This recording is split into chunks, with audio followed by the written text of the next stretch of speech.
2024년 마지막 주일 이 아침에 저희에게 주신 생명의 말씀은 데살로니가전서 5장 16절에서 18절 말씀, 신약성경 334쪽입니다.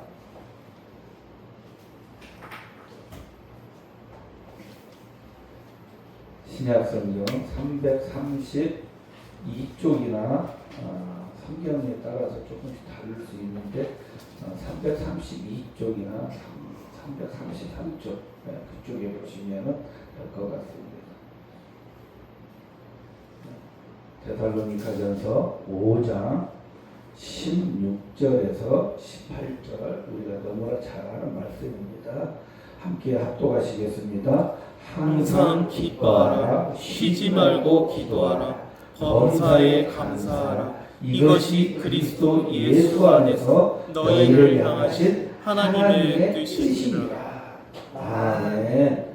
그리고 구약 성경에서 한 절 더 보겠습니다. 에레미야 29장 11절 말씀입니다. 에레미야 구약성경 1096쪽입니다. 1096쪽.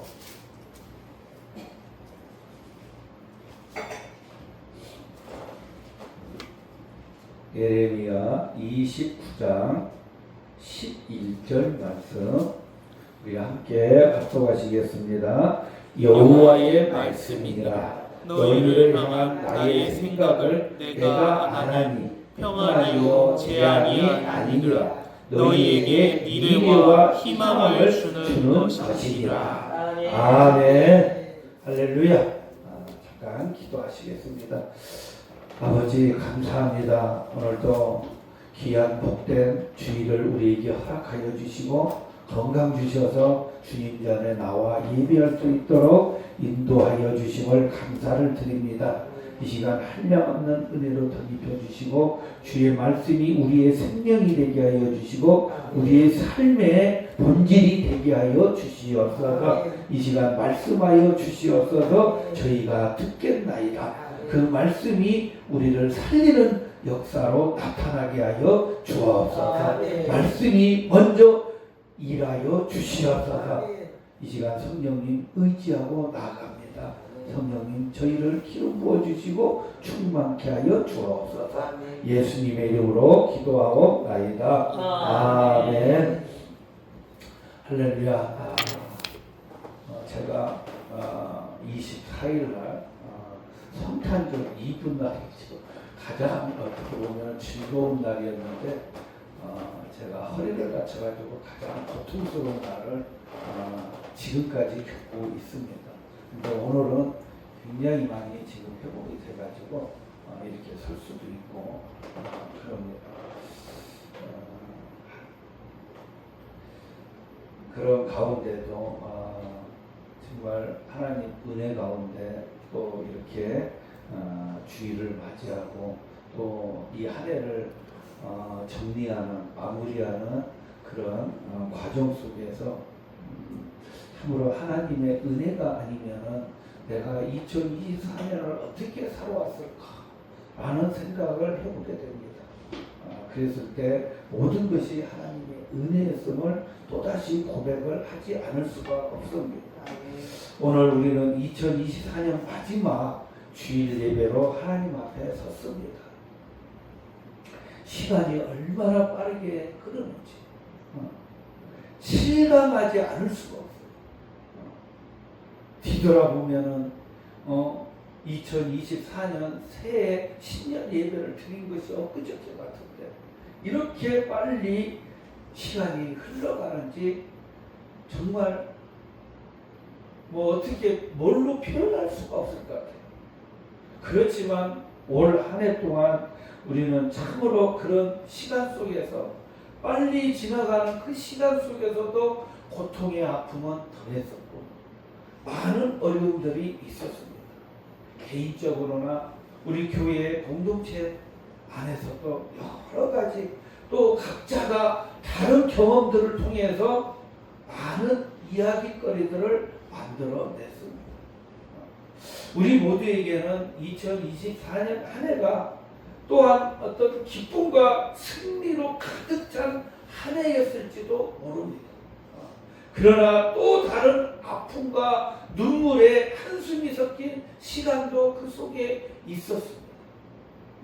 하지만 한 가지 분명한 사실은 하나님께서 그런 우리를 버려두지 않으셨다는 겁니다.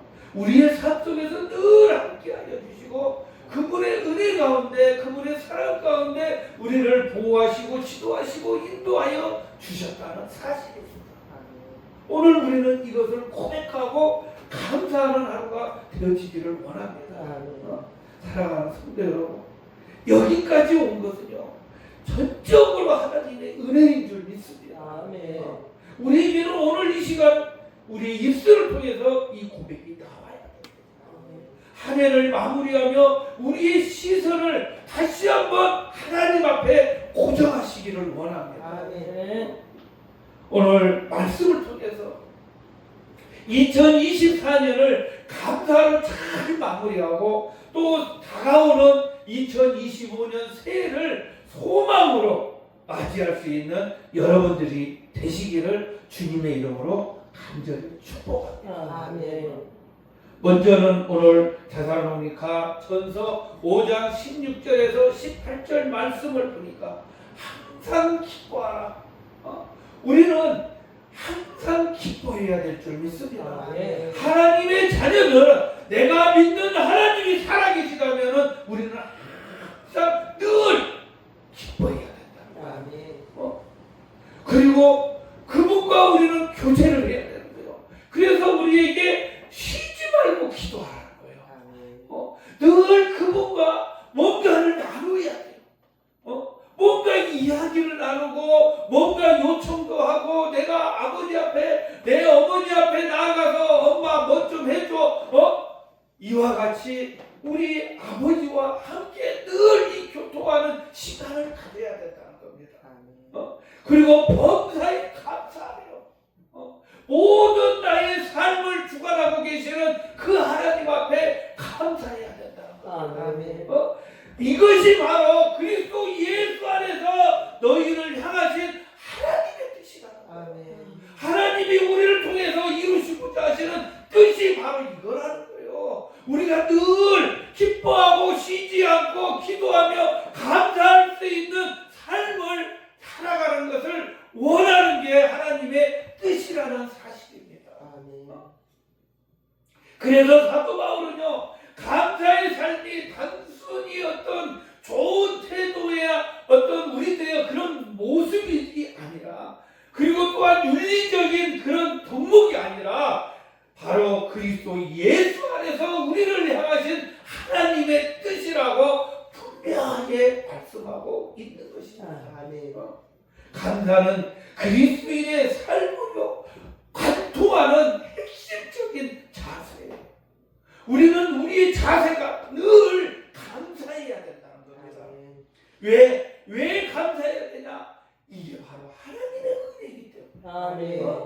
감사의 이유는 다른 게 없어요. 모든 것이 다 하나님의 은혜라는 거예요. 우리가 감사해야 하는 가장 큰 이유는 하나님께서 우리를 사랑하사 우리의 삶을 주관하시며 그때마다 은혜를 베풀어 주셨기 때문에 우리는 감사해야 된다는 거예요. 감사하며 살아가는 삶이 진정한 하나님의 뜻 안에서 살아가는 것입니다. 그러면 우리가 감사를 해야 되는 조건들이 뭐냐? 우리에게 먼저는 구원의 은혜를 베풀어 주셨다는 거예요. 예수 그리스도의 십자가를 통해서 죄와 죽음에서 해방된 우리는 매 순간 감사하지 않을 수가 없다는 거예요. 감사하며 살아가야 돼요. 이 구원은 우리의 공로가 아닙니다. 전적으로 하나님의 선물인 거예요. 그래서 에베소서 2장 8절에서 9절에 보니까 너희는 그 은혜에 의하여 믿음으로 말미암아 구원을 받았으니 이것은 너희에게서 난 것이 아니요 하나님의 선물이라고 이야기합니다. 행위로 난 것이 아니래요. 누구든지 그렇기 때문에 자랑을 못한다는 거예요. 전적으로 하나님의 선물이라는 것입니다. 이 가장 인생 가운데 내가 이 세상에 태어나서 내 인생 가운데 가장 귀한 은혜는 바로 이 구원의 은혜라는 사실을 기억하시기를 원합니다. 그리고 또 한 가지는 바로 그분이 늘 우리와 함께 하신다는 거예요. 그래서 올 한 해를 돌아볼 때 하나님께서 우리 삶 속에서 통해가시며 인도하셨음을 우리는 자연스럽게 깨닫게 됩니다. 기도할 때나 찬양할 때나 말씀 들을 때나 언제든지 나를 돌아볼 때 이 한 해도 주님께서 우리 아버지께서 나를 얼마나 사랑하시고 나에게 큰 은혜를 주시고 늘 나와 함께하여 주셨음을 고백하지 않을 수가 없다는 거예요. 고난 속에서도 우리가 도저히 이해하지 못하는 불가항력적인 그런 삶 속에서도 순간순간 우리 하나님은 우리를 붙들어 주셨다는 겁니다. 그래서 그 순간순간들을 통해서 우리는 왜 나에게 이런 아픔을 줍니까? 고통을 줍니까? 어쩔 때는 하나님을 향해서 원망도 하고 불평도 할 수 있었지만 그런 과정들을 통해서 우리를 훈련하고 연단시키고 더욱더 우리를 믿음 안에서 성장시켜 주셨다는 사실을 오늘 믿으시기를 원합니다. 그게 우리 아버지예요. 결국 그것이 하나님의 선한 계획이 있음을 또한 깨닫게 되는 줄 믿습니다. 아프리카의 어떤 한 선교사가 이런 고백을 했어요.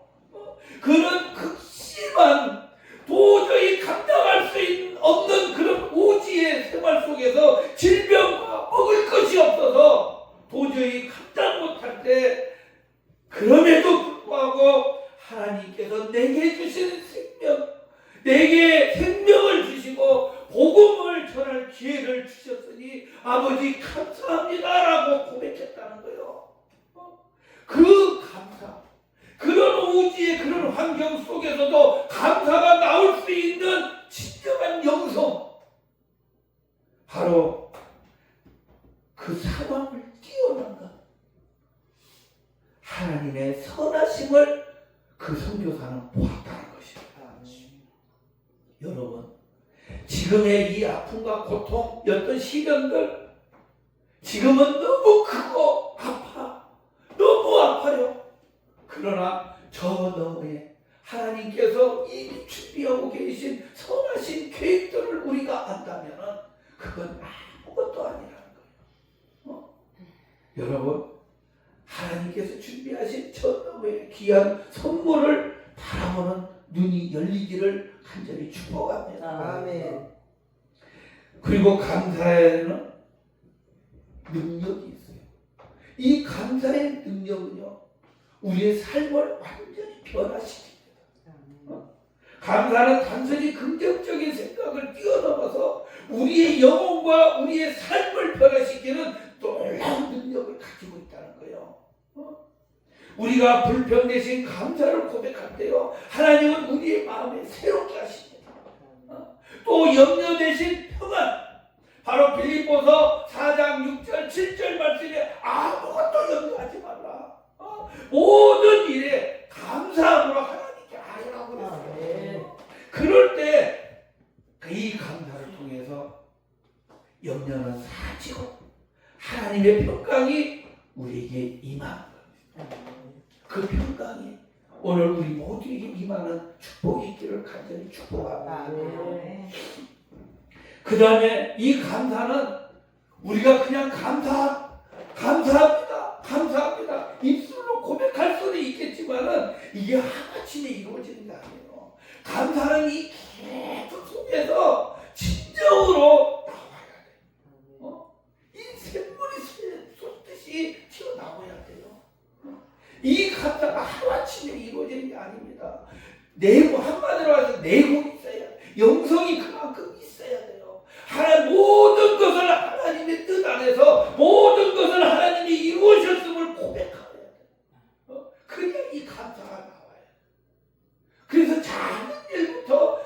감사의 훈련을 받아야 돼요. 제가 한 번씩 고백을 합니다. 예전에 우리 이재수 목사님 만나서 영성 훈련이라는 걸 받았어요. 한 3년을 이게 해가지고 받는 그런 과정이었는데 거기를 솔깃하게 따라다녔어요. 오라고 오고 가라고 가고 그런 과정들을 통해서 제가 엄청나게 많이 변화가 됐어요. 그래서 제가 우리 김다란 목사님하고 한 번씩 그 옛날 그 얘기를 하면서 내가 지금까지 이 신앙의 여정 속에서 오는 과정에서 가장 잘한 것이 그때 3년 동안 영성 훈련이었다라고 내가 고백을 합니다. 진짜요. 그 과정들을 통해서 제가 세워졌다는 거예요. 때로는 싫은 적도 있었고 또 멀리까지 가야 되고 하루에 5시간씩 기도하라, 강제적으로 기도하라, 방언 기도가 됐던 그렇게 하다 보니까 이게 달라지는. 그래서 이게 하나쯤에 이루어진 게 아니구나. 그 과정 섬김을 통해서 아무것도 없어요. 아무것도 없는데 뭘 섬기라는 거예요? 기도로 섬기고 물질이 없으면 마음으로 섬기고 그들을 누가 불편한 게 있으면 옆에서 같이 도와주고 이런 어떤 훈련들을 통해서 나의 삶이 바뀌어지고 하나님이 원하는 그 길로 조금이라도 더 갈 수 있었던 그런 시간들이었습니다. 그래서 우리는 인간은요 어떻게 보면 훈련을 통해서 만들어집니다. 그래서 우리는 늘 감사 일기도 한 번씩 써봐야 돼요. 한 번쯤 매일 쓰기가 어려웠더라도 한 달에 한 번이라도 이달에는 하나님께서 나에게 어떤 일들을 행하셨는가 그러면서 그 일들을 묵상하면서 감사의 일기를 쓰는 게 훈련이라는 거예요. 또 그를 통해서 자연스럽게 감사 기도가 나오는 거예요. 기도의 제목들이 나오는 거예요. 내가 하나님께서 이 한 달 동안 나에게 주신 은혜가 어떤 것인지 찾아봤을 때 분명히 있을 거예요. 이거 없으면 문제가 되는 거예요. 그러나 분명히 감사할 조건들이 있었고 나에게 주신 은혜가 너무 크기 때문에 절로 감사가 나옵니다. 그때 그 감사의 기도가 나오는 것이거든요. 그랬을 때 우리는 어떻게 돼요? 그 감사의 기도까지 나왔으면 바로 이루어질 수 있는 게 액션이란 말이에요. 나누는 거예요. 감사를 나누는 거예요. 가족과 또 친구들, 우리의 이웃들, 교회에 같은 성도들끼리 서로 감사의 제목들을 나누고 그 감사를 통해서 내가 섬길 수 있는 능력이 생기는 것이에요. 그러므로 인해서 결과적으로는 나의 삶이 변화되는 거예요. 나의 모습이 변화되는 거예요. 여러분, 감사가 얼마나 능력인지 그래야만이 이 감사가 올 한 해의 감사가 있어야 2025년 새해를 맞이할 때 우리가 소망을 가지고 희망과 미래를 가지고 나갈 수가 있는 겁니다.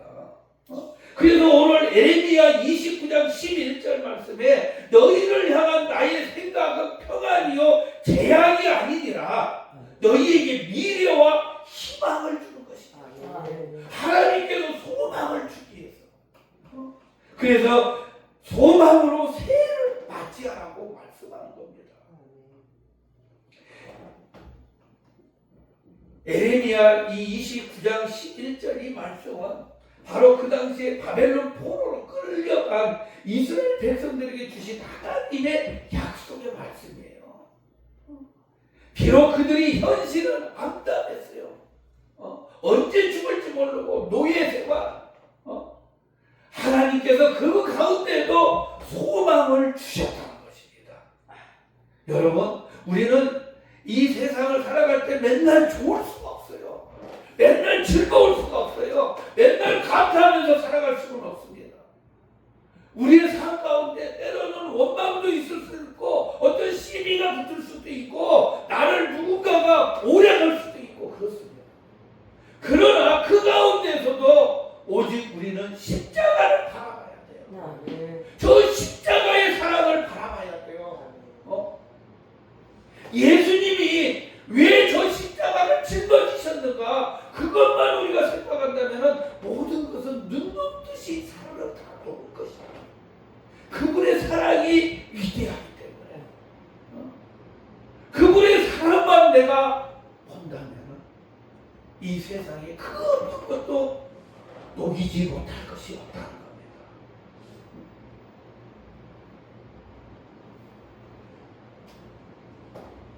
우리는 하나님이 분명히 약속하셨기 때문에 하나님의 그 계획을 믿어야 될 줄 믿습니다.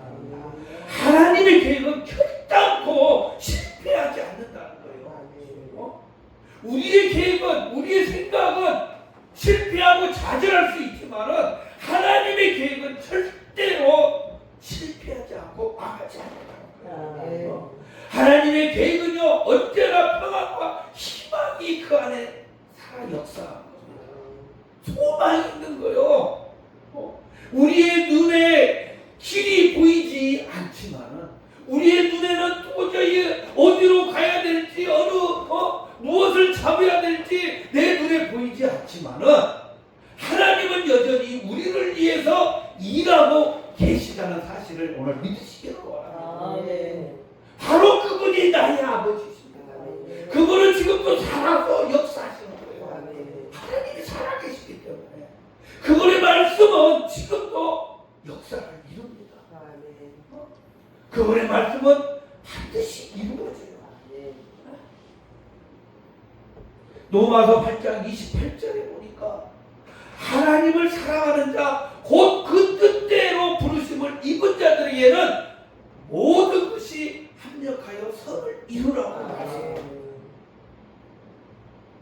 여러분 이 말씀을 보면요 하나님이 사랑하는 자들 바로 성도들은 어떻게 해야 돼요? 서로 합력해서 하나님 나라를 이루어가야 돼요. 내가 혼자 되는 게 아닙니다.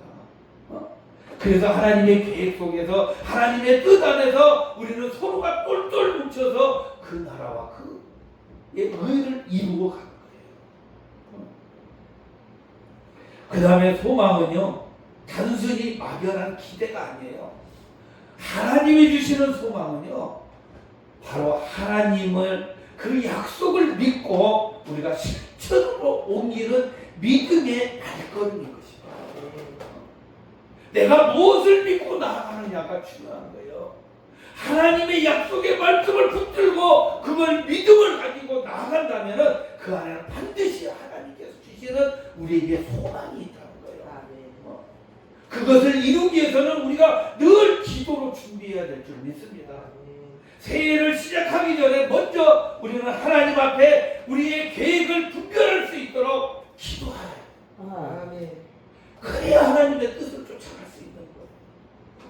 그 다음에는 말씀이 예수라는 거예요. 하나님의 약속은 성경에 다 기록이 되어 있습니다. 하나님이 그냥 하시는 말씀이 아니에요. 우리에게 그냥 사람들과의 어떤 대화같이 이야기하는 게 그 말씀 자체가 다 성경에 기록되어 있다는 거예요. 그래서 우리가 애언도 하나님의 말씀을 근거해서 애언이 나가야 진정한 애언이지 인간의 어떤 생각대로 듣기 좋으라고 하는 것은 애언이 아니에요.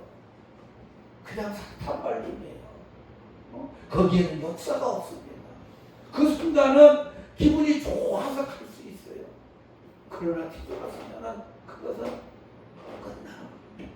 그러나 하나님의 말씀 안에서 진정 하나님께서 그 말씀을 통해서 애언하신 것은 그 말씀을 묵상하는 대로 감동이 오고 그게 이루어진다는 거예요. 그래서 하나님의 약속은 성경에 다 기록이 되어 있습니다. 말씀을 묵상하면서 그분의 뜻을 깨닫고 실천하는 여러분들이 되시기를 주님의 이름으로 축복합니다. 이렇게 되면 우리는 어떻게 해야 돼요?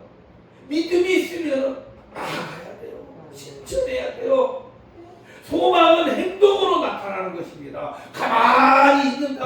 뭐가 되는 게 아니에요. 하나님께서 주신 비전을 우리가 구체적으로 실천할 결단이 필요하다는 거예요. 기도하면서 감사함으로 말씀을 붙잡고 우리가 실천하며 나아갈 때 그 계획은 반드시 소망 가운데 이루어질 것입니다. 하나님께서 역사하시니까. 우리가 소망의 이 구체적인 이 목표, 신앙의 목표를 우리가 세워야 돼요. 새해는 2025년에는 개인적인 어떤 그런 신앙의 목표를 세우시기를 원합니다. 예를 들어서 내가 이번 2025년에는 성경을 일독을 해야 되겠다. 아니면 매일 새벽마다 기도를 해야 되겠다. 아니면 내가 이 2025년에는 반드시 10명을 전도해야 되겠다. 이런 계획들을 세워보는 거예요. 세워보고 세워놓고 하나님 앞에 기도하면서 나아가는 거예요. 아무 계획도 없고 교회에서 누가 전도하자 보니까 그냥 마지못해서 따라가고 그것은 아니다. 내가 나의 신앙의 계획을 세워야 한다. 하나님의 계획이 이루어질 때까지 우리는 인내하며 끝까지 기다리는 훈련이 필요합니다. 인내가 필요한 거예요. 그러면 반드시 하나님은 이루십니다. 하나님은 약속을 지키시는 분이시기 때문에 그 하나님께서 우리 안에서 우리와 늘 함께 하시고 성령님의 지도와 인도하심 속에서 우리는 반드시 우리가 가진 소망을 하나님의 뜻 안에서 이루는 한 해가 될 줄 믿습니다. 여러분 오늘 말씀을 이제 정리합니다. 우리는 2024년을 감사로 마무리해야 됩니다. 그리고 2025년을 소망으로 맞이해야 돼요. 먼저는 하나님께서 우리에게 베풀어 주신 그 은혜를 기억하며 감사의 고백을 드리시기를 축복합니다. 그 다음에 두 번째로는 다가오는 새해를 향해 하나님의 선하신 계획을 믿고 소망의 발걸음을 내딛기를 간절히 축복합니다. 그리고 세 번째로는 우리의 삶이 감사와 소망으로 가득 찰 때 하나님께서는 더 크고 놀라운 은혜를 우리에게 허락하실 수 있도록 늘 하나님 앞에 영광을 돌리시기를 간절히 축복합니다. 아멘. 이게 우리 엘림 성교회 또 우리 엘림 성교회의 모든 성도들 그리고 주의 종들 바로 이 결단을 통해서 우리의 삶 가운데 하나님께서 주시는 놀라운 더 큰 은혜와 복을 받는 축복이 있으시기를 주 예수 그리스도의 이름으로 간절히 축복합니다. 아멘. 기도하시겠습니다. 하나님 아버지 2024년 한 해 동안 우리의 삶 속에 함께 하신 그 은혜를 참으로 감사를 드립니다. 아멘. 우리의 기쁨과 슬픔 또 승리와 실패의 순간에도 우리 주님은 변함없이 우리와 함께 하셨음을 우리가 깨닫고 고백합니다. 아멘. 이제 2025년을 맞이하면서 하나님의 선하신 계획을 믿고 소망 가운데 나가기를 원합니다. 아멘. 우리의 삶을 통해 주님의 영광이 드러나게 하여 주시고 우리의 결단이 주님의 기쁨이 되게 하여 주시옵소서. 아멘. 우리를 마음껏 사용하는 2025년이 되게 하여 주시옵소서. 우리를 구원하신 예수님의 이름으로 기도하옵나이다. 아멘.